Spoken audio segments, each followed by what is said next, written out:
Have you ever felt like you're quietly wasting your life, even when everything around you seems busy, noisy, and full of motion? You check off your to-do list, you show up for work, meet people, chase goals, but deep inside, something vital feels missing. It's as if you're just existing, not truly living. Maybe you've brushed it off as anxiety. Maybe a doctor called it depression and handed you pills, one for the morning, one for the night. And as time passes, those pills dull the ache.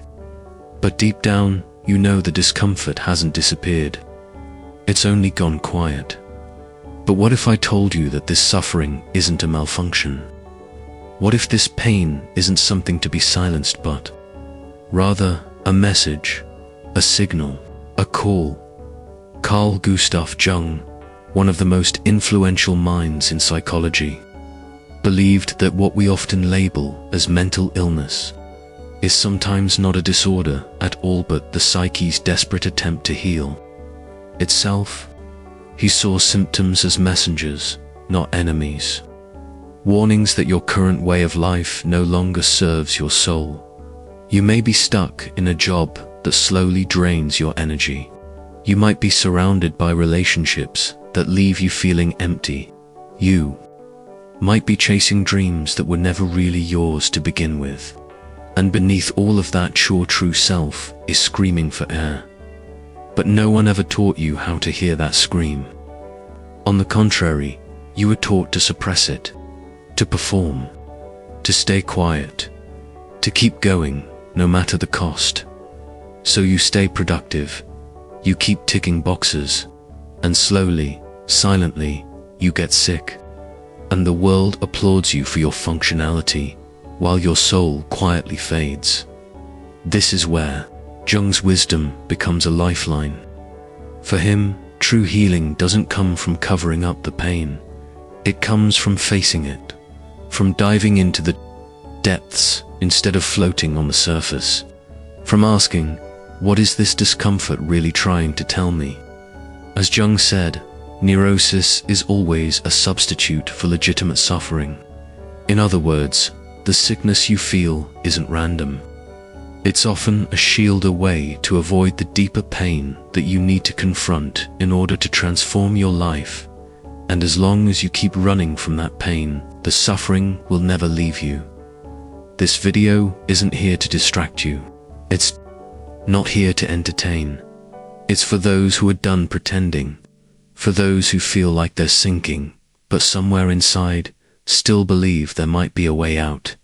And there is. But it begins with a hard choice, to stop running and start listening to your body, listening to your dreams, listening to the pain you've spent years drowning in noise, medication, addictions, and endless routines. If you're still watching, then perhaps you've already started to realize the truth. That emptiness you feel, it's not weakness. It's a symptom of something far more serious, the absence of you in your own life. And it's time to change that.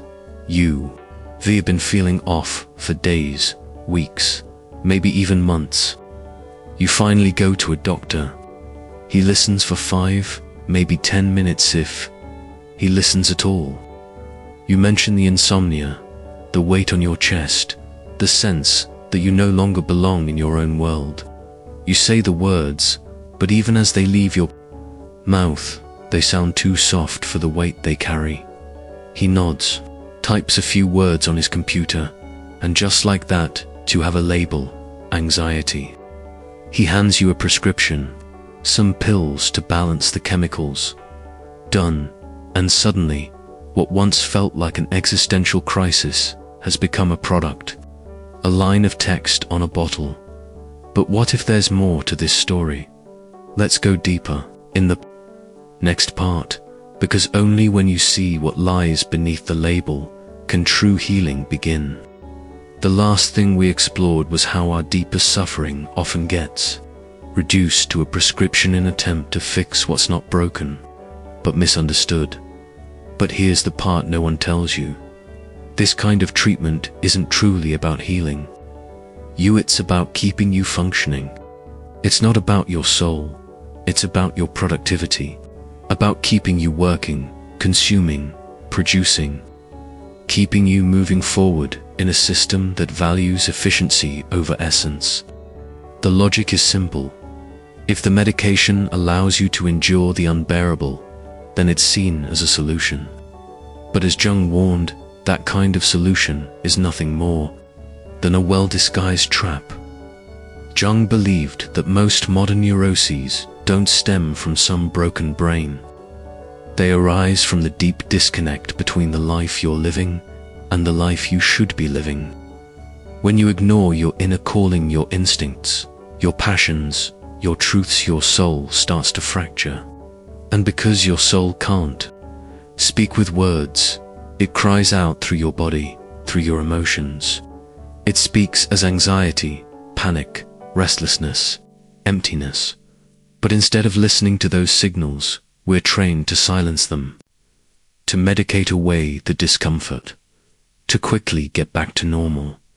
But ask yourself, what is this so-called normal anyway? Is it dragging yourself through a job that drains you, but you can't leave? Is it relationships that feel hollow, maintained only for appearance? Is it checking off goals that have no meaning to you, day after day on autopilot? You're not living, you're surviving. You're numbing, and that ache in your chest, that's not failure. That's your soul, whispering, then shouting, this life is not mine, you're betraying me.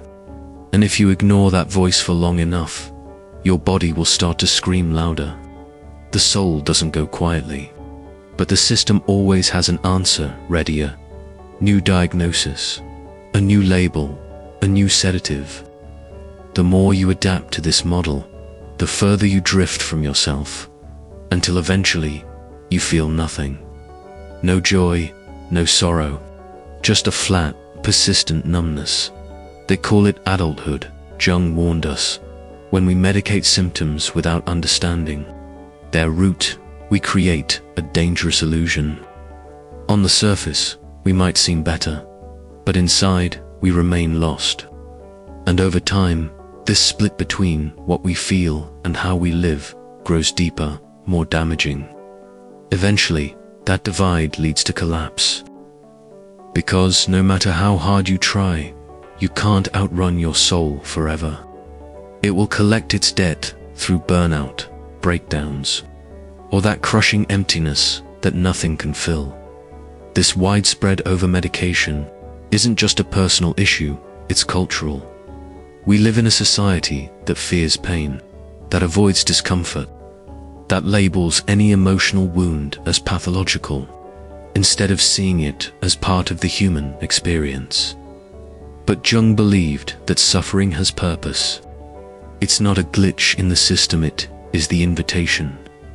It's the beginning of the journey back to yourself. It's the first step toward individuation, the process of becoming who you truly are. So the question now is this: how many people are being silenced by treatments that only disguise the truth? How many lives are being stalled in the name of artificial stability? How many personal journeys have been cut short before they even had the chance to begin? And more importantly, what happens if you stop running and start listening? Let's dive into that in the next part. Because understanding the nature of your suffering is only the first step. Next, we'll explore what it truly means to awaken to your inner self and how that awakening begins. If suppressing your pain never brought true healing, then maybe it's time we ask a harder question. What if the real illness isn't inside you, but around you? To understand the roots of modern emotional collapse, we must take a deeper look, not just at the mind, but at the environment that shapes it. The culture, the lifestyle, the invisible system you were born into without ever choosing, because maybe the problem was never just you. Maybe the real problem is the world that subtly taught you to turn against yourself. Let's talk about that. Have you ever stopped to wonder why, in a time of material abundance, so many people feel empty inside? We live surrounded by comfort, technology, endless entertainment, and the illusion of limitless freedom. And yet, we've never been more disconnected from each other. And most of all, from ourselves. The root of our psychological suffering today isn't only found in the contents of the mind. It's deeply embedded in the structures that surround us, the invisible mold that begins shaping us from birth. Carl Jung saw this with piercing clarity. For him, the issue wasn't purely personal, it was cultural, systemic, deeply societal. We grow up in a world that worships surface and speed, but neglects substance and soul. A world that rewards you for being efficient, productive, agreeable, but punishes you for being reflective, emotional, or vulnerable. From the moment we're old enough to understand words, we're handed a script. Go to school, get good grades, choose a safe career, be busy, don't cause trouble, smile for pictures, and don't let them see you fall apart. So we learn to hide. We learn to perform, to strive, to fit in. But no one teaches us how to feel. No one asks us what gives our life meaning. No one shows us how to hear our own voice beneath the noise. This isn't accidental. It's intentional. You have been conditioned to believe your worth lies in things outside of you, in your title, your income, your body, your followers, your performance. And that is the trap, Jung warned us.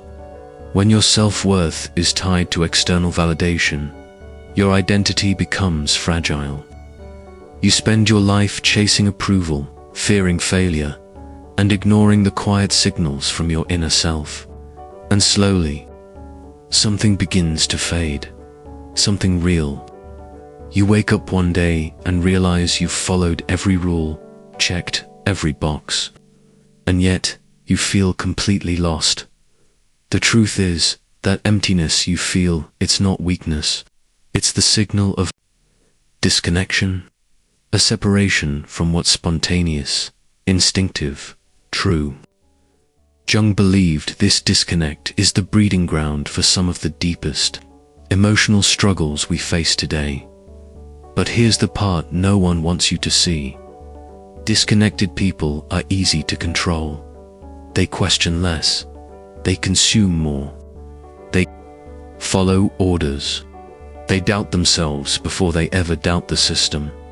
And when those people finally break down, when the pressure leads to burnout, anxiety, or depression, society doesn't ask what caused it. It simply gives them band-aids, numbs them, puts them back on track. But what happens when those band-aids are no longer enough? That's where we're headed next. In the upcoming section, we'll explore why the system needs you to stay disconnected and, more importantly, how to reclaim the parts of yourself that were buried beneath the noise. Are you ready to remember who you were before the world told you who to be? Let's keep going. To begin healing, you must first uncover what shaped your wounds. In the previous part, we touched on a hard truth. Real healing begins with confrontation, facing the world that shaped, silenced, and scarred you. Carl Jung believed that true transformation only begins when an individual dares to examine the forces that shaped their suffering. You must look at how you were conditioned, what parts of yourself you were forced to repress in exchange for being accepted, loved, or simply tolerated. You must see clearly what you gave up, what you silenced within, in order to belong, and this is not an easy thing to admit. Because to do this honestly is to recognize something deeply painful, that the life you've been living may not truly be yours. That you've shaped yourself to fit into a mold that suffocates you. That, without even realizing it, you were trained to be acceptable in a culture that fears the full expression of the human soul. Most people never confront this. They stay on the surface, rearranging symptoms, blaming external circumstances, searching endlessly for fixes. But without going to the root, the real root, healing remains impossible, because only by recognizing the source of your emptiness can you begin to fill it with truth. This process, this deep return to yourself, has a name. Jung called it individuation. It's not a buzzword. It's not a motivational slogan. It's a profound and often painful process of becoming whole, of discovering who you were before the world told you who to be. Individuation is the slow, often uncomfortable unfolding of your true identity. It's the journey of no longer reflecting other people's expectations, no longer being an echo of your parents, your culture, your job, your partner, and starting to align with what your soul genuinely longs for. And that journey, it's not linear, it's not comfortable. It demands everything from you to individuate. You must confront the forgotten, suppressed, denied parts of yourself. Jung called this material the personal unconscious, a storehouse of unresolved trauma, buried emotions, rejected desires, and inherited beliefs you never even realized you carried. But this is only the beginning. The deeper, darker layer of individuation, the one that truly tests your courage, is the confrontation with the shadow. The shadow is the part of you you were taught to disown. It's your rage, your envy, your pride, your wildness, your chaos. It's the impulses you hide behind politeness, the truths you deny to keep others comfortable. It's the beast beneath the mask. And yet Jung taught that until you face this shadow, it controls you. It leaks out in your reactions, your self-sabotage, your emotional outbursts. But when faced, when integrated, becomes a source of clarity, strength, and authenticity. In his words, those who look outside dream. Those who look inside awaken. And looking inside means no more illusions, no more masks. It means stripping away all justifications and facing your darkness without excuses, without moral superiority, without fear. Because here's the paradox. The very part of you you were told to fear, the shadow, is also the key to your power. When you stop waging war against your own nature and instead choose to understand it, accept it, and integrate, it should begin to reclaim yourself fully. This is what individuation truly is. And in the next part, we'll go even deeper into the heart of this process. What happens after you face the shadow? How do you begin the work of integration, turning the raw, chaotic material of the unconscious into clarity, meaning, and purpose? The answer isn't easy, but it is life-changing. Let's take the next step. Reconnecting with your true self is not about fixing what's broken. It's about rediscovering what was forgotten. Carl Jung believed that healing doesn't come from chasing improvement, but from restoring inner unity, coming back to the center of who you truly are. It's not about becoming someone else, or even becoming better by the world's definition. It's about becoming whole, about becoming real. And here lies one of the greatest ironies of our time. While the modern world screams at you to be productive, more successful, more likable, quietly whispered something far more revolutionary. You don't need to be more. You need to be whole. You don't need to be perfect. You need to be free. Healing, then, isn't about fitting into society's mold more effectively. It's about stepping out of that mold entirely, and finally aligning your inner world with your truth. Not the truth others expect of you, but the one that has always lived beneath the surface, waiting for you to listen. This process is not glamorous. It can be isolating, at times even disorienting. You might feel like you're swimming against the current, while everyone else seems content to drift with it. But this path, though lonely at first, is the one that leads to a life rich with meaning. It's the only journey that turns suffering into transformation, pain into clarity. Because when you start living from your center, when your actions reflect your authentic self instead of your fears or programming, everything begins to change. Your decisions become deliberate. Your relationships grow deeper or dissolved, depending on what serves your truth. Even your suffering begins to shift. It no longer feels like punishment. It becomes part of your evolution, a necessary fire that burns away illusion and reveals what's essential. But if that's true, you might ask, why do so many people avoid this path? Why do they stay stuck in the loop, distracted, disconnected, repeating the same patterns, never looking within? The answer is painful but necessary to confront. The core of modern suffering isn't just anxiety or stress or fatigue. It's the absence of meaning. A silent epidemic that wears a mask of normalcy, even among people who seem to have it all. And that's what we'll explore in the next part. Because perhaps your pain isn't a flaw to be fixed, but a message that your life, until now, has lacked true direction. And once you understand that, everything can begin to change. So take a moment, look around. How many people do you know who are merely existing, not truly living? How many are trapped in routines that numb instead of nourish, chained to jobs, relationships, or expectations that drain them, yet still afraid to break free? Carl Jung saw this clearly.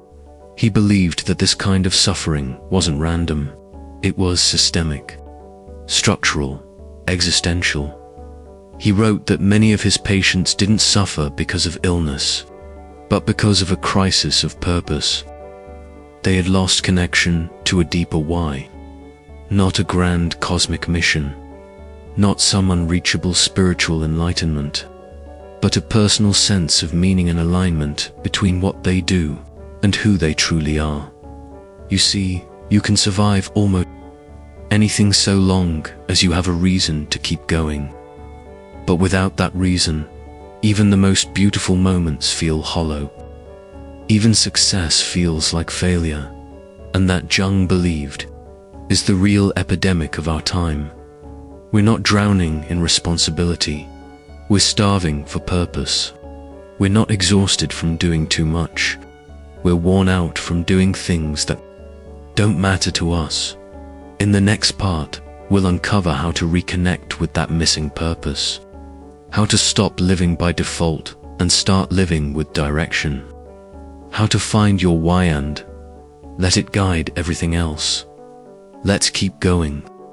The next step could change everything. Even when the outside world is loud and full of distractions, the silent cry for meaning within us never truly fades. Jung believed that without a deep sense of meaning, human beings begin to disintegrate from the inside out. We may still appear functional, going to work, maintaining routines, replying to messages, but internally, something collapses. The soul begins to fracture. And when meaning is absent, suffering no longer transforms, it disorients. People don't just want to feel better. They want to feel real. They want to believe that their lives matter, that their choices have weight, that waking up each morning is not just another chore, but a continuation of something that resonates with the truth of who they are. But instead, what does the world offer? Distractions, notifications, quick fix programs, endless series, viral content, productivity hacks, and shallow self-help slogans designed to keep you moving yet disconnected. We try to soothe a spiritual ache with digital Novocaine, but the pain doesn't go away. It just grows quieter, deeper, and more dangerous. At the core of all this, modern numbness is a simple but painful reality. Many people are living a life they never truly chose. They are walking paths that were mapped by other people's expectations. They follow careers that pay the bills but starve the soul. They stay in relationships out of fear, not love. They live in cities that exhaust them, tied to routines that erase them bit by bit. And while they function, their bodies begin to protest. The stress shows up as anxiety. The numbness becomes depression. The restlessness turns into burnout. And no prescription, no supplement, no productivity app can replace what is truly missing. A sense of direction. Not more serotonin, not more dopamine, but meaning, identity, a connection to something authentic and unshakable within. This is where Jung's work becomes not just important, but urgent. He didn't want people to simply cope. He wanted them to wake up, to look around and have the courage to say, "This life, this pattern is not mine, and I refuse to live like this any longer." But that kind of rebellion, the rebellion that liberates the soul, doesn't begin with a to-do list or a motivational quote. It begins with something deeper, something ancient, a return to the unconscious. Jung understood something most modern thinkers ignore. Your unconscious mind is not a garbage bin for trauma. It's a treasure chest of forgotten truth. It holds the parts of you that society told you to hide. It contains your wildest intuitions, your deepest fears, your most honest instincts. Yes, it houses wounds, but it also holds wisdom. The wisdom that can help you rebuild your life from the inside out. This is what we'll explore next. How the unconscious, when faced rather than feared, becomes your greatest ally in healing. Because perhaps, just perhaps, what you've spent your entire life avoiding is the very thing you need most in order to live with purpose. So the question becomes, are you ready to descend? Not into darkness for the sake of suffering, but into depth for the sake of freedom. Because real transformation to Jung is not about affirmations or habit tracking. It's about confrontation. About diving straight into the depths of your own psyche. About turning and facing the parts of you that you thought were too broken, too messy, too painful to acknowledge.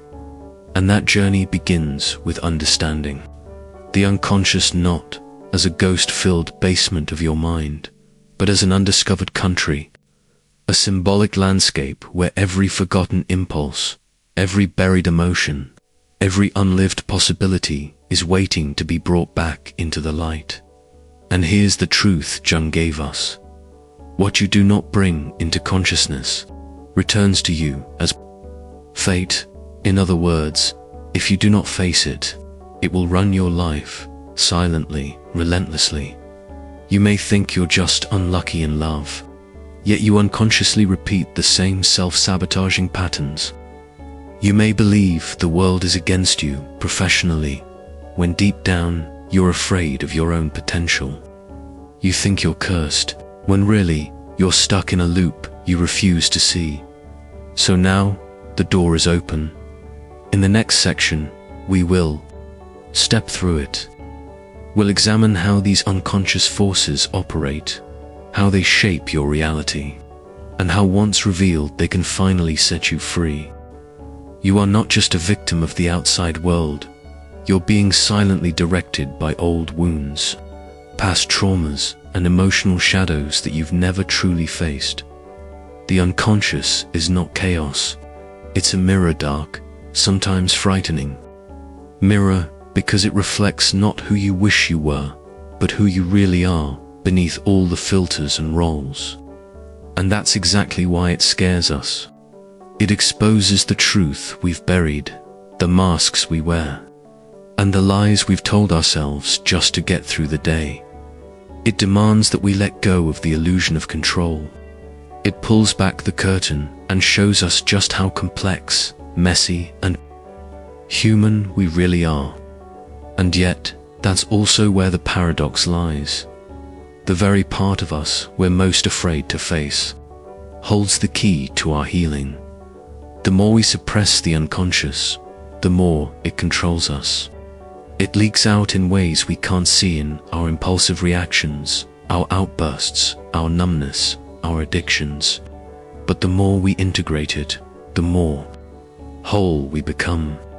Jung called this sacred process the expansion of consciousness. And it only begins when we stop running and start listening. But how do we listen to something we can't always see? Through symbols, through dreams, through silence, through reflection.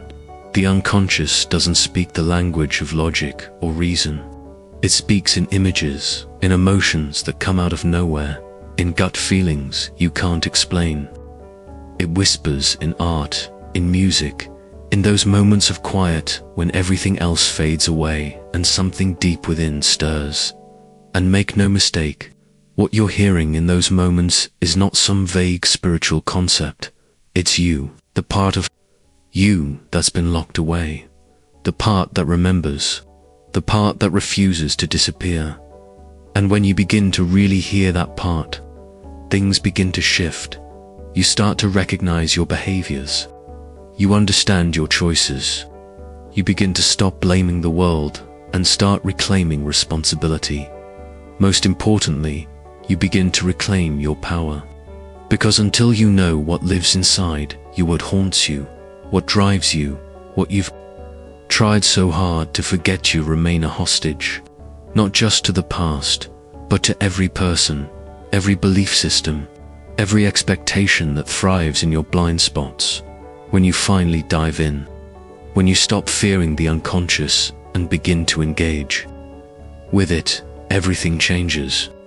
You realize your anxiety isn't your enemy, it's a message, a signal, a wake-up call. You realize your sadness isn't weakness, it's the funeral for something that no longer belongs, making space for something new to rise. But yes, it's demanding. It asks for your time, your patience, your courage. It asks you to leave the shallow end of life and swim into the depths. And it won't always feel safe. But authenticity never lives on the surface. You cannot rebuild your life with truth if you're still clinging to the scaffolding of lies. The only real path to healing, the kind that doesn't fade or relapses, built on this inner truth, on the courage to be with yourself, not just on good days, but through the uncomfortable moments, the breakdowns, the silence. And now that you understand the role the unconscious plays in your inner suffering and your potential transformation, one final question must be asked. What's stopping you from beginning this journey? If you already know all this, if something inside you is stirring as you listen, then why are you still stuck? Why do most people, even after awakening, still fall back into autopilot, living the same empty routines, trapped in the same loops? The answer, as always, is fear. Fear of change. Fear of letting go. Fear of losing the identity that, even though it hurts, has become familiar. Sometimes, people would rather suffer in a prison they know than walk into the unknown, even if it promises freedom. In the final part of this journey, we will confront this fear head-on. We'll talk about the most important decision you will ever make. Not a surface-level decision, but the choice that separates the life you were programmed to live from the one you were meant to live. Because ultimately, life offers you two paths. You either stay numb or you awaken.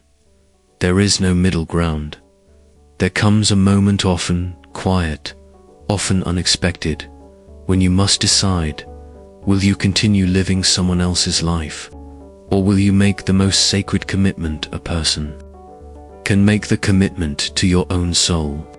And if you've come this far, it's no accident. Something inside you is waking up. Maybe it's still a whisper. Maybe it's already a scream. But it's there and it won't disappear. It's the part of you that refuses to accept that life is only about work, bills, social approval, and silent suffering.